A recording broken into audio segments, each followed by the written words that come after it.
327 other bills were signed into law this past legislative session, the vast majority of which began enforcement today as well. We touched on a few of those last week, but Joe Paris, he's going to walk us through a few other Gem State laws going into effect that could affect you.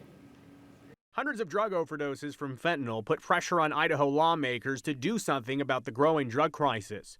In just 2022 alone, close to 200 Idahoans died from a fentanyl overdose. Don't come here, and that's the word, and it is a real thing. They go someplace else. Cartels go to where it's easy business.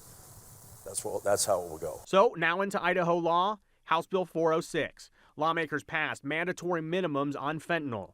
So any person arrested with at least 4 grams of fentanyl or any mixture of substances containing a detectable amount of the drug is now guilty of a felony with a mandatory minimum sentence of 3 years in prison and a fine of $10,000 with escalating penalties for even more possession. This bill demands incarceration without making any distinction between dealers and users, without making any distinction between first-time people who made a mistake and serious bad guys. It doesn't really even require knowledge. It requires that you have knowledge that you possess something, but you could think you possess something else and not even know it's been laced with fentanyl, and you would still get caught up in this mandatory minimum. In the child protection sphere, Idaho lawmakers created a new law to make sure that parents or guardians know their rights.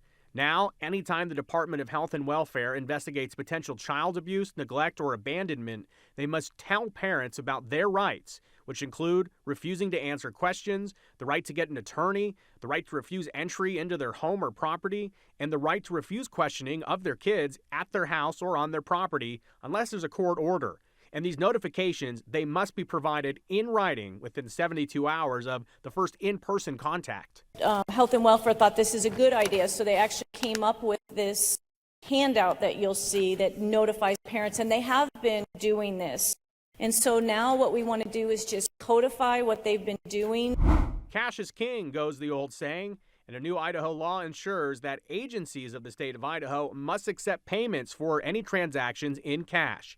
And they can't add any extra fees for people choosing to use the paper money.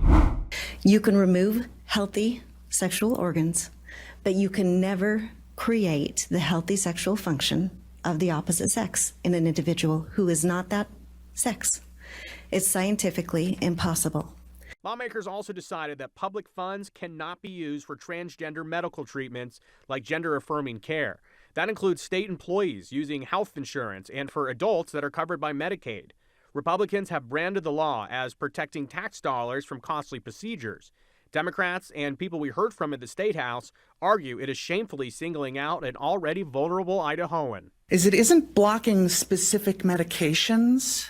It's blocking specific identities of people from accessing medication that everyone else gets access to. So these laws, some of them will end up in the court system, and we will keep you posted on all of that. But also fresh for July 1, a new license plate. Not this one. How about that one?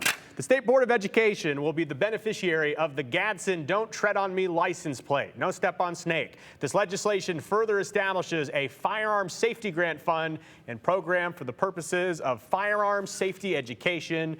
That is a mock-up that I made. Thank you, Brian. I know it's fantastic. I don't think that's how it's going to look, but we'll go with it. Graphic design is my passion. I'll tell you this, though. So the law went into effect today, but you can't go get a nice license plate with the snake on it, the Don't Tread on Me flag, until January 2025. But these bad boys are solid, so it'll last you a good long time. Good. As we pointed out when that law was passed and signed, it's like now you have government's permission to go support a government program.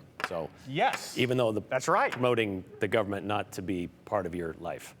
Wow, there's a lot to think about tonight on the drive home. Think about the Gadsden. Yeah. All right. Thanks, Joe. Thank you.